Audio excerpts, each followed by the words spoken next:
Radio صدائے حریت جموں کشمیر سے سنیے تازہ خبریں۔ مقبوضہ کشمیر میں بھارتی فوج اور پولیس نے گزشتہ ہفتے کے دوران سری نگر، بڈگام، بانڈی پورہ، کولگام، پلوامہ، شوپیاں اور کشتواڑ کے اضلاع میں محاصرے اور تلاشی کی کارروائیوں اور گھروں پر چھاپوں کے دوران 3 درجن نوجوانوں کو گرفتار کر لیا ہے۔ بانڈی پورہ، پلوامہ، شوپیاں اور کشتواڑ کے رہائشیوں کا کہنا ہے کہ گزشتہ برس 5 اگست سے جاری مواصلاتی پابندیوں کے باعث ان کی زندگیاں عذاب بن گئی ہیں، جبکہ بھارتی فورسز کی جانب سے بلا وجہ گھروں میں گھس کر مکینوں کو ہراساں اور نوجوانوں کو گرفتار کیے جانے کا سلسلہ تاحال جاری ہے۔ قابض انتظامیہ نے 8 افراد پر کالے قانون پبلک سیفٹی ایکٹ کو لاگو کر کے انہیں سینٹرل جیل سری نگر منتقل کر دیا ہے۔ انڈین نیشنل کانگریس کے رہنما کپل سبل نے نئی دہلی میں مقیم 15 ملکوں کے سفیروں کو سخت ترین نگرانی میں مقبوضہ کشمیر کا دورہ کرانے پر وزیر اعظم نریندر مودی کو سخت تنقید کا نشانہ بناتے ہوئے کہا ہے کہ اگر بھارت سے باہر کے لوگوں کو مقبوضہ کشمیر جانے کا حق ہے تو بھارتی سیاستدانوں کو کشمیر کیوں نہیں جانے دیا جا رہا۔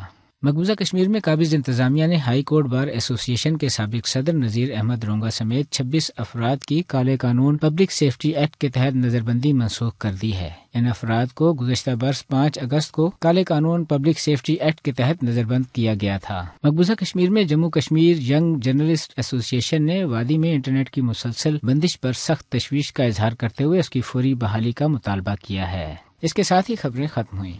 ایک طرف بھارت کے فسطائی حکمرانوں نے کشمیری عوام کو گزشتہ 160 روز سے محصور رکھ کر ان کی زندگی جہنم بنا دی ہے، تو دوسری طرف وہ اپنے ہم نوا غیر ملکی سفیروں کو علاقے کا دورہ کرا کر یہ تاثر دینا چاہتے ہیں کہ ریاست میں حالات معمول کے مطابق ہیں۔ غیر ملکی سفیروں کے دورے کے موقع پہ ریاست میں کئی مقامات پر احتجاجی مظاہرے ہوئے۔ اس سلسلے میں صحافیوں نے ایک احتجاجی دھرنا دیا اور عالمی برادری سے مطالبہ کیا کہ وہ انٹرنیٹ کی بندش کا نوٹس لیں۔